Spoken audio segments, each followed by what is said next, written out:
All right, welcome everybody to the Assisting Hands Dementia Workshop. My name is Eric Rohr. I'm the owner of Assisting Hands here in Richmond, Virginia, and we're excited to bring you this workshop. We do a series of these. We've been doing them once a month, and we're real excited to do that. Cathy, if you can go ahead and change the slide.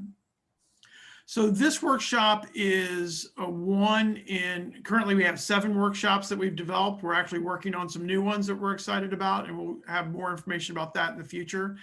But this one is effective communication strategies. And the first 2 in the series that we did over the last couple of months were the early warning signs and living with dementia. This one is kind of really interesting. It's actually going to draw from some information that we will actually cover in a future workshop called the GEMS. I think the GEMS is one of my favorite workshops. So you're going to get a little bit of a overview of the GEMS. The GEMS is basically a way to classify various stages of dementia. And while you need a background in that, that for this conversation is communication strategies change depending on where people are in their dementia and kind of what stage of dementia they're in. So we're going to cover that at a high level, enough for this to make this workshop to make sense, but a deeper dive into the GEMS will happen. It looks like we're going to have that scheduled in July. So anyway, Cathy, go ahead and advance to the next slide. So I'm going to turn this over to Cathy and have the real expert actually start speaking. Cathy Hamlin is the executive administrator here at Assisting Hands Richmond. She has a bunch of certifications by her name, you can see, but I can just tell you, I think the thing that really makes her the most qualified is, one is she is a certified dementia coach. She's been certified by the Positive Approach to Care team, which is led by Teepa Snow. If anybody knows anything about dementia education and awareness, Teepa Snow is, I think, world-class and one of the best out there. And so Cathy's been certified by her organization and recertified by her organization. And, but I think the thing that makes Cathy the most qualified is she just is so compassionate and caring about individuals, and which is really the basis for effective care for any situation, but especially with dementia. So anyway, I'm going to turn it over to Cathy and I'll let her cover the rest of the material. Thank you, Eric. I'm happy to be here today and looking forward to sharing this information with everyone. We'll start with our workshop goals this morning, and one will provide a brief overview of what dementia is, understand the communication changes that occur throughout the course of the disease, decoding verbal and behavioral messages delivered by the person living with dementia and respond in ways that are helpful to that person. Hopefully you can identify some strategies for yourself to use to connect and communicate at each stage of dementia, utilizing the GEMS model, which Eric mentioned we'll be doing more deep dive in July. And then we'll also give you some dementia resources that you can use. So as a refresher, I just want to go over some basic information about dementia. Dementia is the umbrella term for a person's decline in memory and other cognitive abilities that is severe enough to interfere with their daily life. It is not a part of normal aging. Right now, it's estimated that there are approximately 50 million people in the world living with dementia, and that number will double almost every 20 years, reaching 75 million in 2030 and almost 131 million in 2050. Currently, there's been over 100 different types of dementia identified, and they're coming up with more all the time. There are 4 truths that everyone needs to know about this disease. The first one is that at least 2 parts of your brain are dying. It keeps changing and it gets worse. It's very progressive. It's not curable or fixable. It's chronic. and it will result in death, making it terminal. Now, there may be other underlying health concerns that will make dementia go a little bit faster, but it is a terminal disease. There are right now 4 main types of dementia that have been identified, and that's Alzheimer's, dementia with Lewy body, vascular dementia, and frontotemporal dementia. Now, we've also had an interesting thing to come up. It says autopsy studies of brains in people over 80 years old who had dementia indicates that many of them had a combination of causes, specifically a combination of Alzheimer's, the vascular dementia, and dementia with Lewy bodies. And so before we go on, we want to have our first poll question. Eric, are you ready?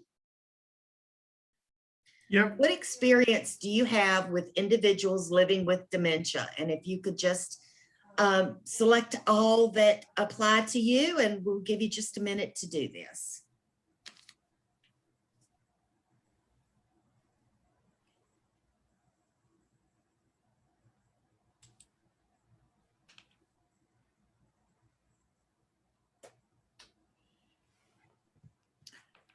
Okay.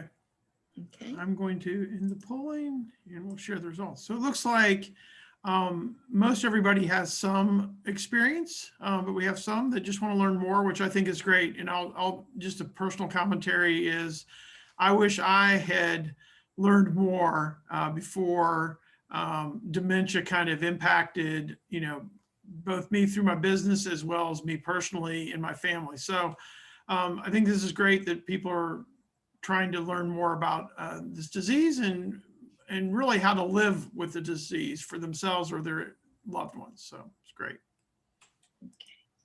So understanding dementia, there are several causes and risk factors that everyone needs to be aware of. The first is advancing age. That is definitely the biggest factor, but dementia can also affect people as early as in their 40s, 50s, and 60s. If you have a family history of dementia, it puts you at a greater risk of developing the disease. Not that you will, but the risk factor is higher for you. Genetics plays a big part of the disease, and there are other risk factors and brain health that come into play. That could be alcoholism, drug addiction, diseases like diabetes. And some people with Down syndrome will develop an early onset of Alzheimer's by middle age. There are 10 common symptoms of dementia: memory loss that disrupts your daily life, challenges in planning or solving problems, difficulty in completing familiar tasks, confusion with time or place, trouble understanding visual images and spatial relationships, new problems with words in speaking or writing, misplacing things and losing the ability to retrace your steps to find them, decreased or poor judgment, withdrawal from work or social activities, and changes in mood or personality. You can have a combination of these symptoms or as little as 2 to 3 up to all of them. But really keep in mind that just because someone displays some of these symptoms, it does not necessarily mean they have dementia. So how you look at dementia really matters. It's not about the loss. It's not about being untreatable. It's certainly not unpredictable. Behaviors don't come out of nowhere, and dementia doesn't just affect the person with the disease. It impacts all of us. So how do we communicate? When a person is living with dementia, communications can sometimes become very difficult. As a person's brain is changing, their ability to comprehend and process vocabulary can decrease. Learning how to get started at communicating better can become critically important. We sometimes underestimate how soon issues with communication start and may miss the early signals that someone is probably struggling a bit more than they used to. So what is communication? It can be connecting with others, body language, sense of self, understanding relationships, tone of your voice and attitude, facial expressions, conversations, sending messages. And understanding these will help you. Not learning new communication strategies and skills can damage valued relationships, and it can create very huge problems. Emotional distress and frustration can impair the quality of life for just about everyone. Anyone involved in the life of a person experiencing brain change. If a care partner or a supporter doesn't know about the differences in communication, there are multiple missed opportunities and certainly major misunderstandings when it comes to communication. So here are the basics when it comes to communication. Understand it's not the dementia, it's what you choose to do about it. So the first thing is join the person's reality to connect. So become a time traveler to their state of mind. Encourage them to talk about where they are and how they got there. Understand and accept what you can and cannot change and try to connect through it. Remember that the person retains a sense of self despite the losses associated with the disease. You need to always demonstrate respect and connect through your feelings.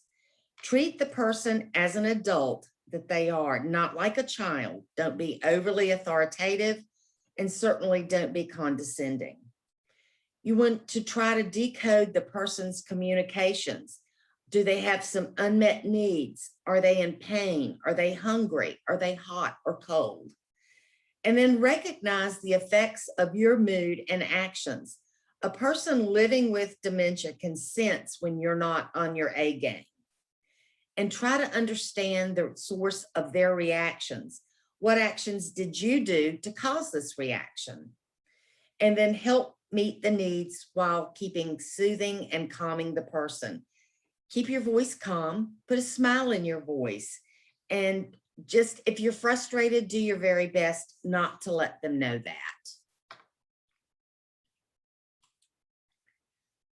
And again, in one of our following workshops, we'll discuss this GEMS model in more detail.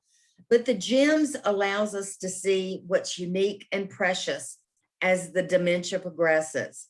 It helps us to acknowledge and let go of what is missing while we're learning to celebrate and use what remains to make life well worth living until the end of the journey. In the first stage, it's sapphire, and that's what most of us are. We're true blue. We've got optimal cognition, a healthy brain. This is normal aging. We're flexible and we're adaptable.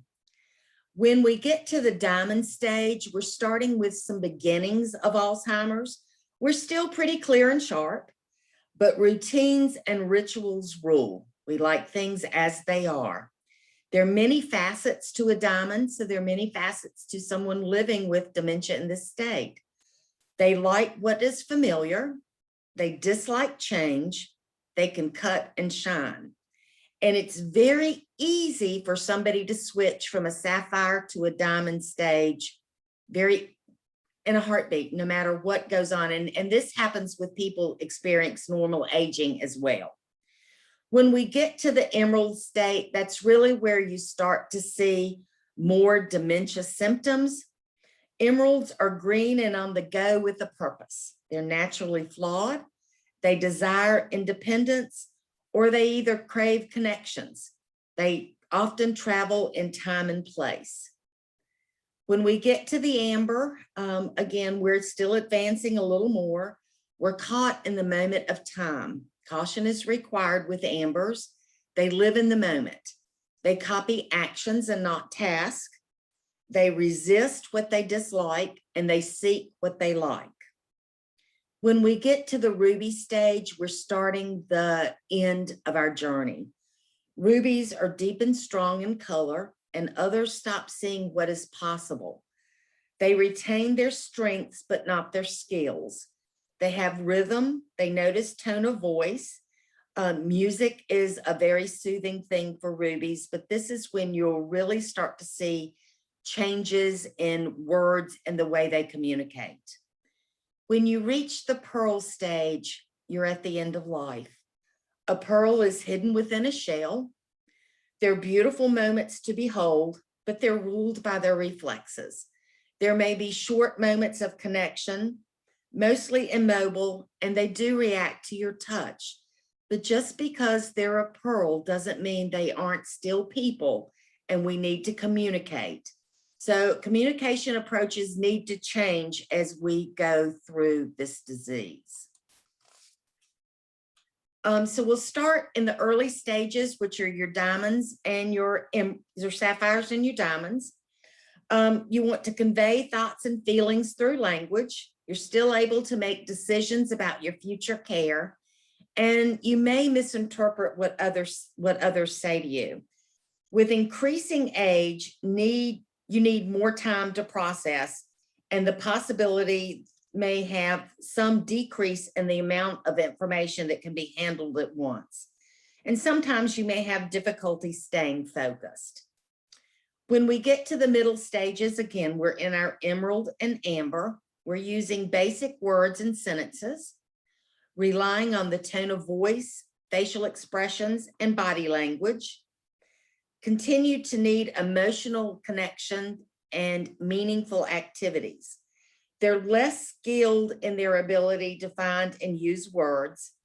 They may start using substitutions like, you know, the one, the thing, or whatchamacallit.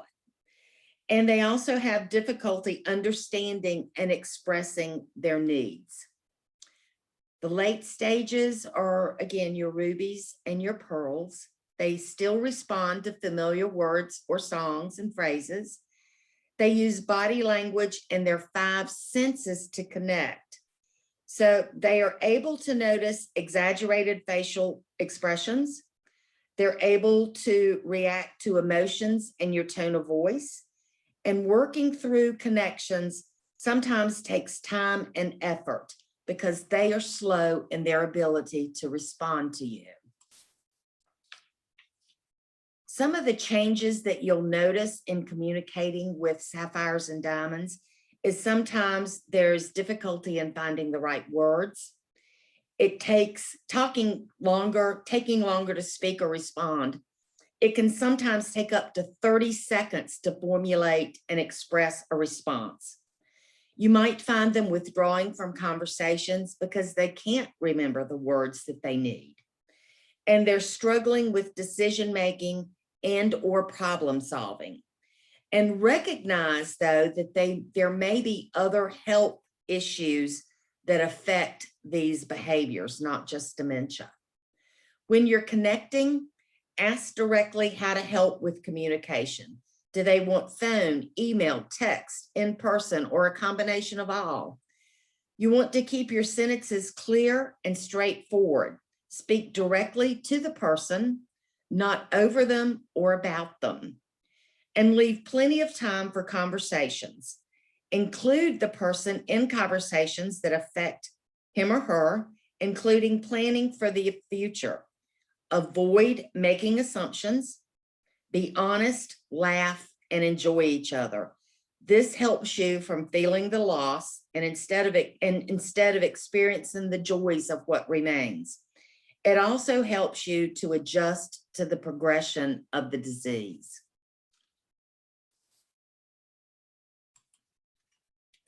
We also have some bad helper habits to break, and we're all guilty of this when you're communicating with sapphires and diamonds.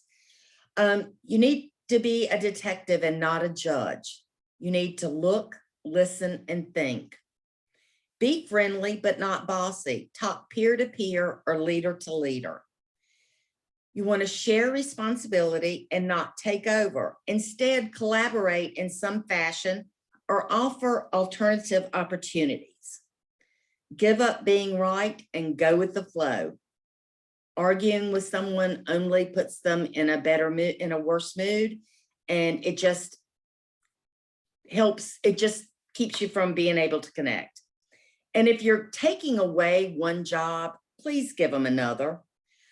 These tips will help to eliminate resentment, frustration, and the feeling of incompetence or failure. When we get to communicating with emeralds and ambers, some of the changes that you may notice will include the increased difficulty finding the right word.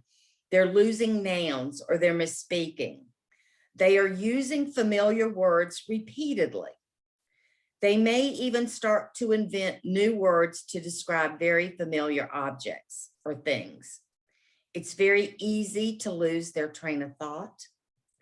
They're speaking less frequently and limiting their efforts to communicate, using verbal cues, visual cues, rather than saying what they really want to say. They're often more communication through behaviors than words. It's usually worse in later afternoons and the evenings because they're worn out and they're tired. When you're trying to connect with emeralds and ambers, it's important to approach the person living with dementia gently. Approach from the front, say who you are, and call the person by name to get their attention. Then you want to join in the person living with dementia's reality, keeping respect and empathy in mind. Keep it slow. Limit distractions and be patient. Remember, it takes almost 30 seconds for them to respond to what you are asking. Use basic words and sentences and speak clearly. You might need to give multiple cues, and visual cues and gestures are usually the best, but really avoid quizzing. That only confuses. Respond empathetically and reassure. So what you want to do with this is to validate and redirect the person living with dementia if necessary. Rely on your tone of voice, your facial expressions, and body language. More vague in communicating and more interest in hearing friendly voices and attitudes is what's going on with emeralds and ambers. And they continue to need emotional connection and meaningful activities. And if you see sudden or major changes, call their physician immediately. Now, there are also some bad helper habits to break when you're communicating with emeralds and ambers.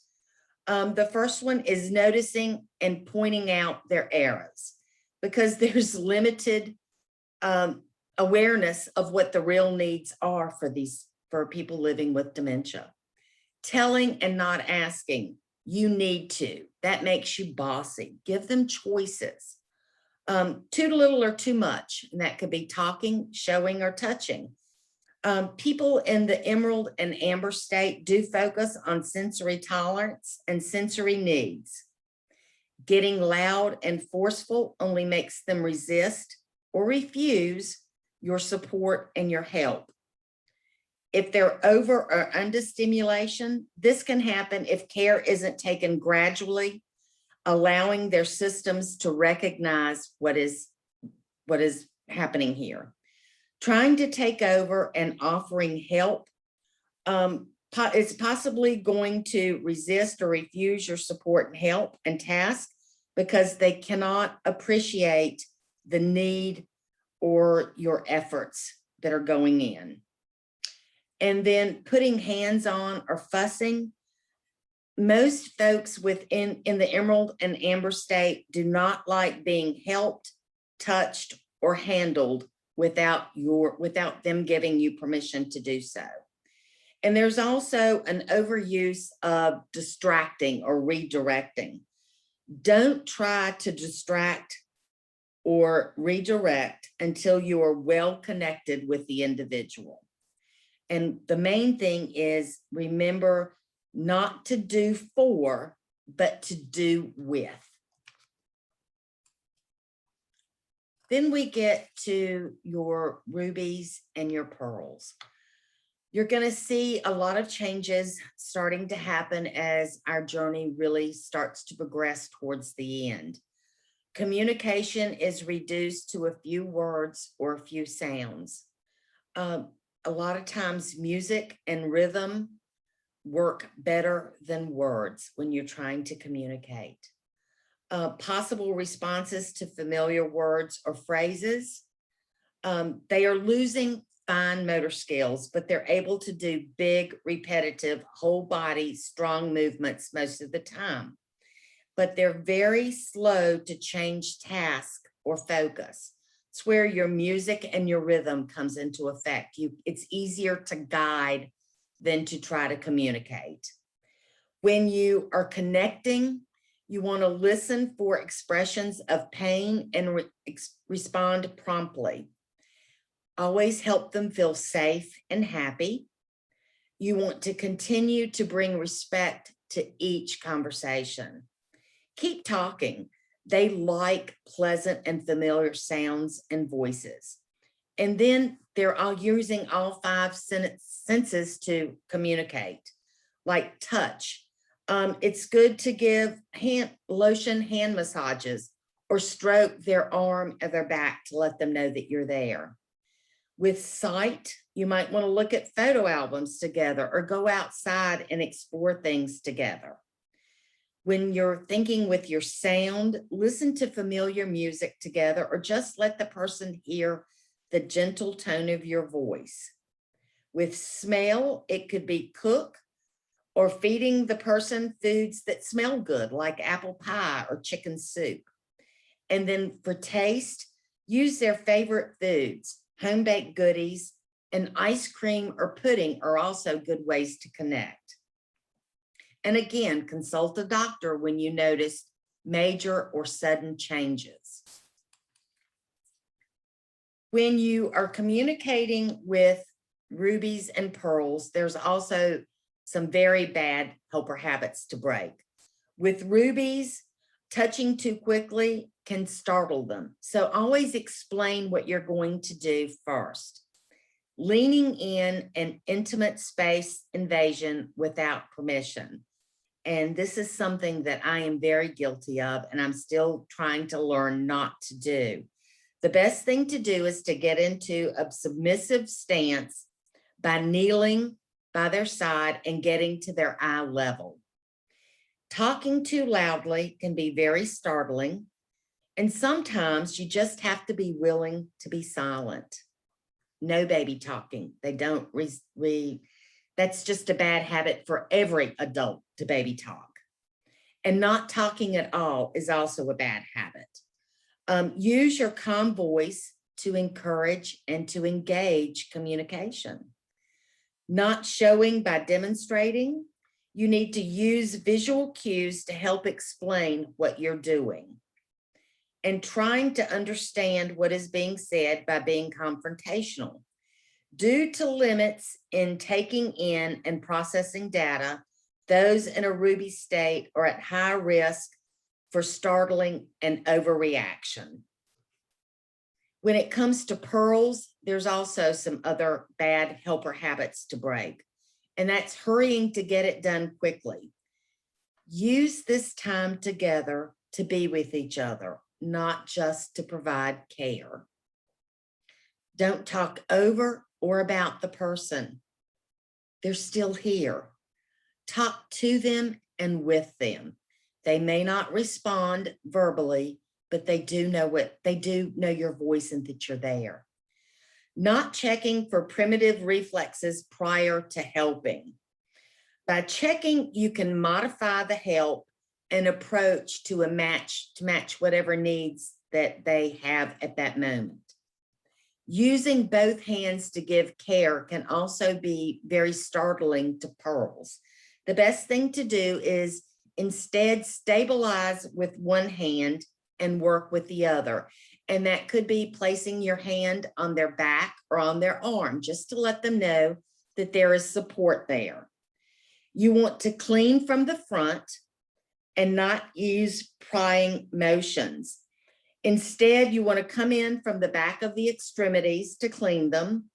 And if their hands are tight or their joints are to the point where you feel like you have to pry, What you should do at this point is to use circular rotational movements to relax the joints for care. This could take a few minutes to do, but it's also a good way to connect with the pearl and let them know that you're there. Focus on a bad habit to break again is focusing on task and not the relationship. What you need to do is to create opportunities to engage and for them to respond. And some people forget to look for the pearl, but don't force it or expect anything. They are doing the very best that they can. Focusing on task and looking for your pearl go hand in hand to support people living in this particular state.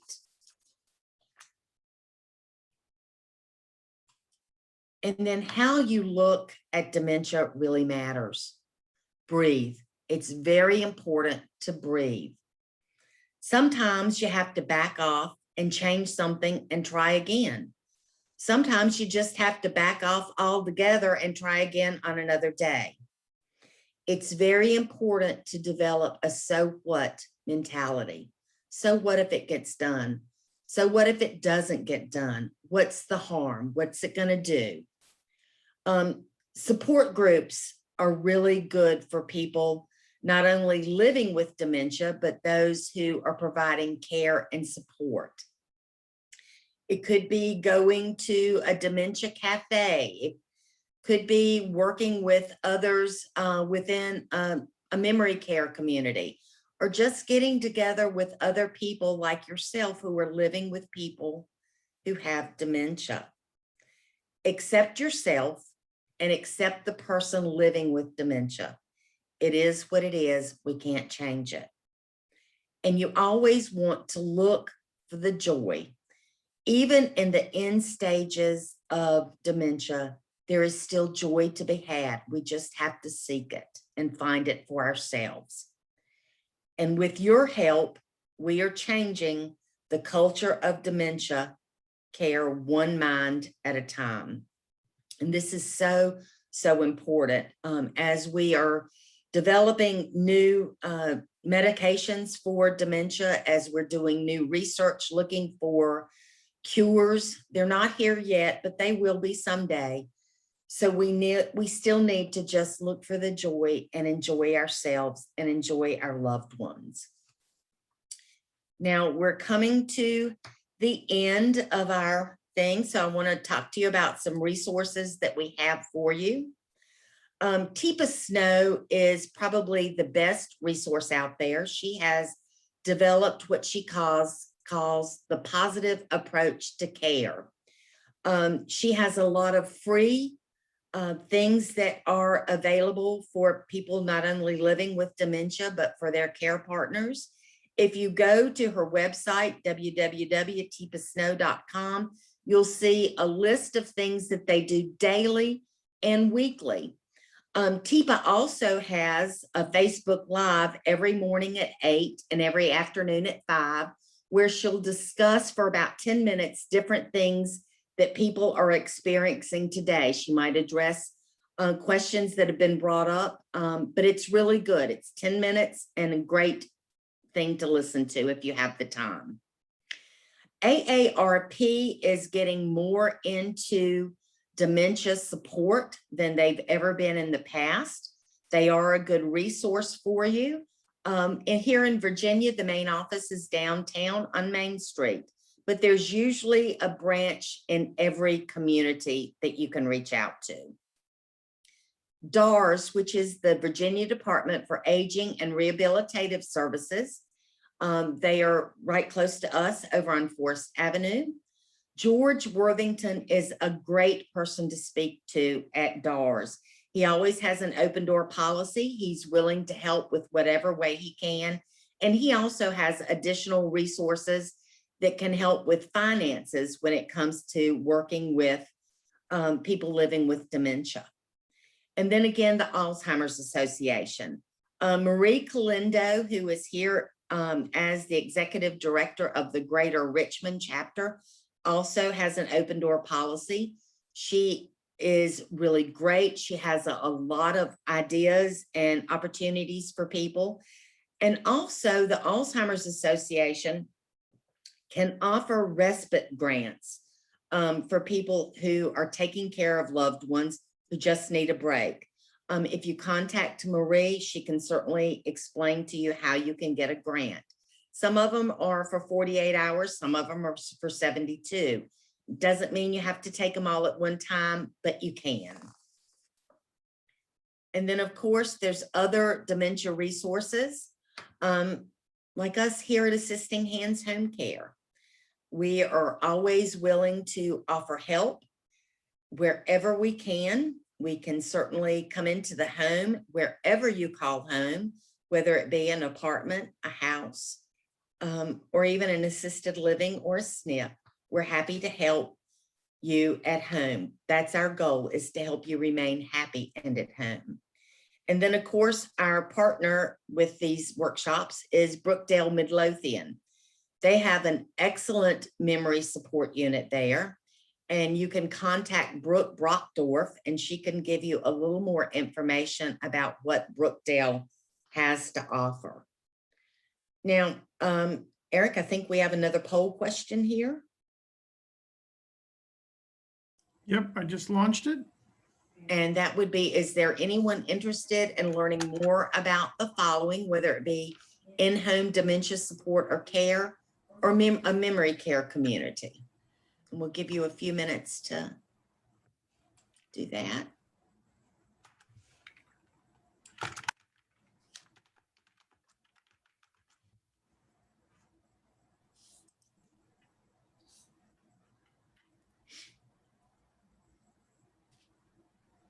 Okay, just a couple more seconds. Looks like a few more people are responding.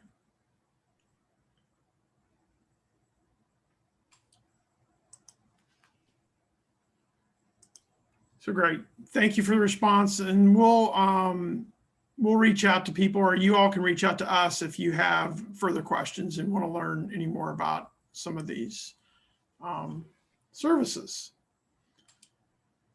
I've also just put in the chat a link to the YouTube channel, Assisting Hands Richmond YouTube channel. So all of our previous workshops are included on that channel. And so feel free also to subscribe and hit the notification bell. And then anytime we upload any new content to the website, to the YouTube channel, you'll get notified. So, and then I'll also put in the chat that I'll be sending out a link to this specific recording, as well as the materials, the presentation materials that we just did. Okay, so our next workshop will be on dementia conversations, second Thursday in June, which will be June 10th.